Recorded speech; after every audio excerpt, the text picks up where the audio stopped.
Hello. I hope you are doing well. It's Wednesday, so we've made it be Wednesday.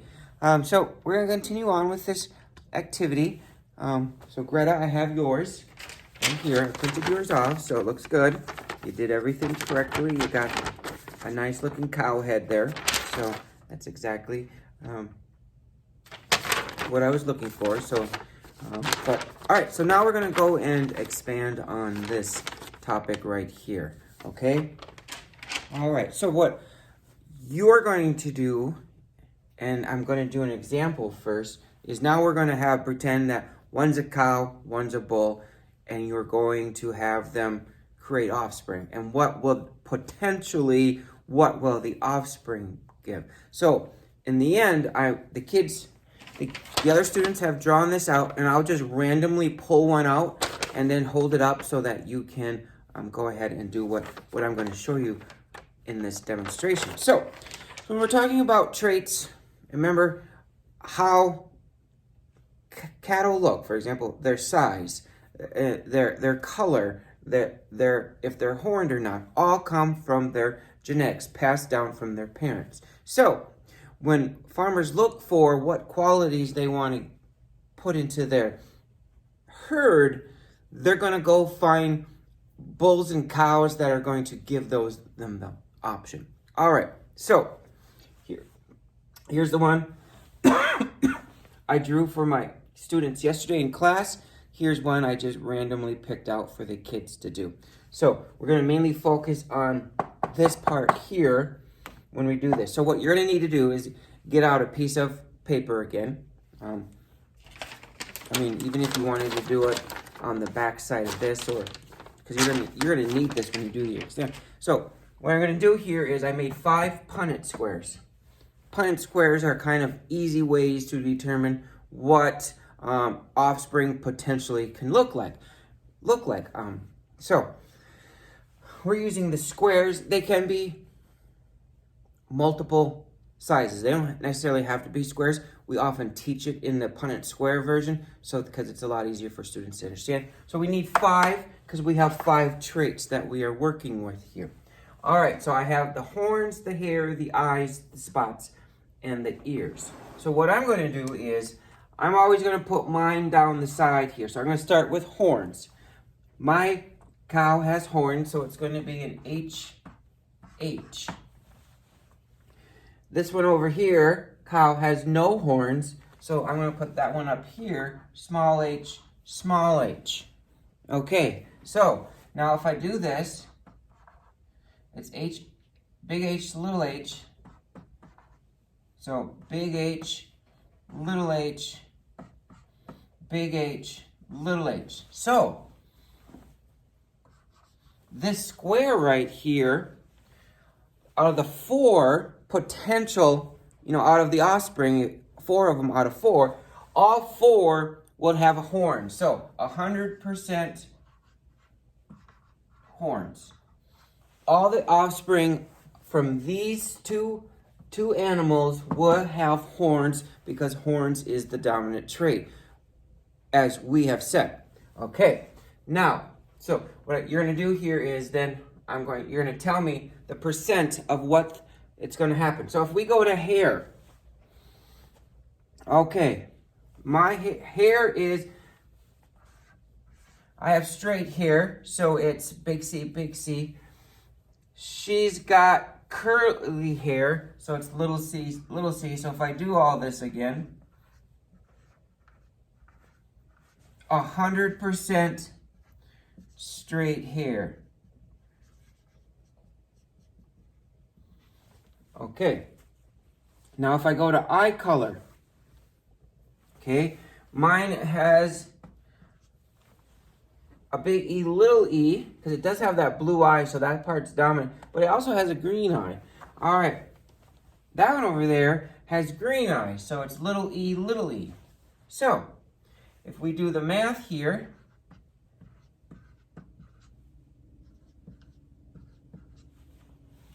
all right, so what's going to happen here is this one's a little different. It's not 100% blue eyes. It's not 100% green eyes. It's got big E, big E, so we know that 50% will have blue eyes, 50% will have green eyes. Okay, so the potentially out of 4 calves between these two, 50% of them should have blue eyes and 50% of them should have green eyes. So that's the way that one works. All right, so spots, big S. That one's big S, because it's got, so this one's kind of an easy one.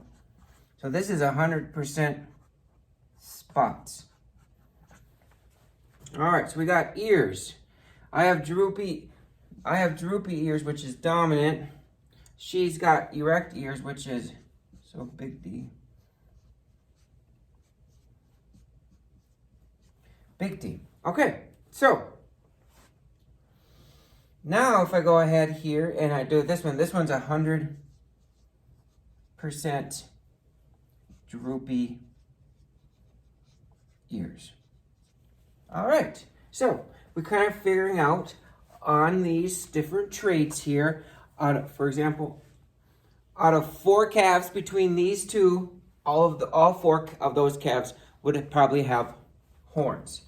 Here, between these two, out of the 4 calves, if that animal had 4 calves, 100% of them are going to have straight hair.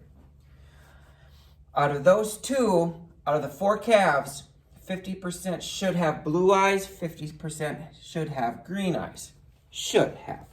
All right, if you go to spots, 100%, and if you have droopy ears, 100%. So, I'm going to take it a step further. Now, this is more of this part is more discussion. I'll get to sending the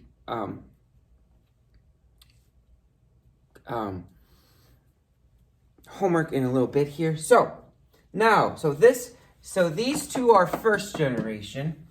These two are second generation.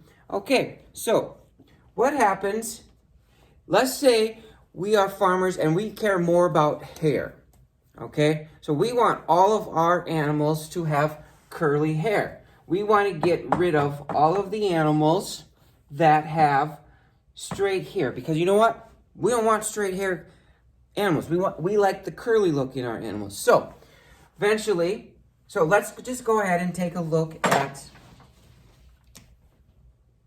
hair. Where's hair color? Right here is hair. So if I'm taking a look at hair right here, okay, remember, this is first generation. These are second generation. Let's take a look at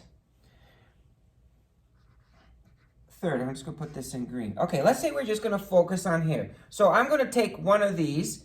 Let's take this one right here. Let's say that becomes an adult breeding animal. So it is now like 2 years old. We've jumped way ahead. We're going to take this calf here, and it's a C, big C, little c.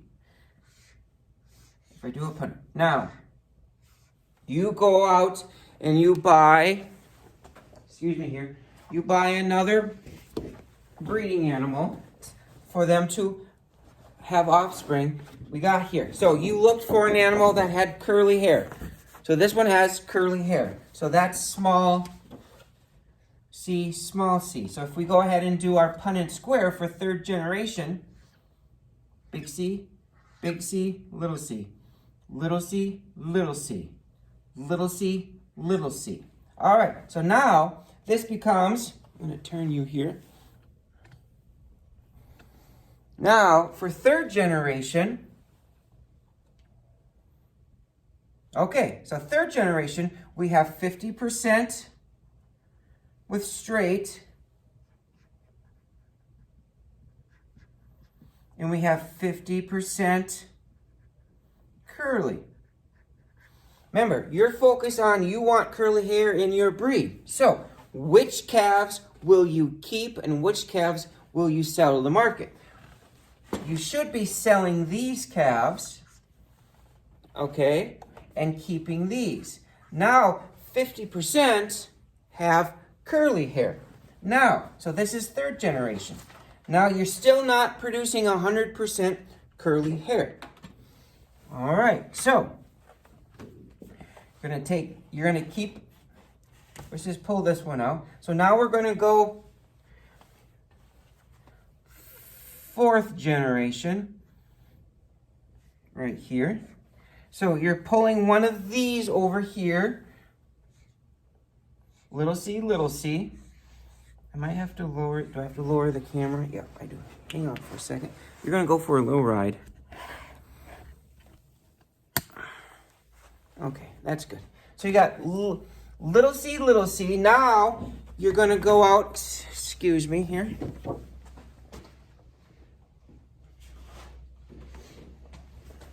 You're gonna have a different bowl. Remember, these are offsprings of these parents. You don't want to breed them together. You don't want to breed this bull, which has small curly hair, and their babies together, because you're going to end up having some issues in the future.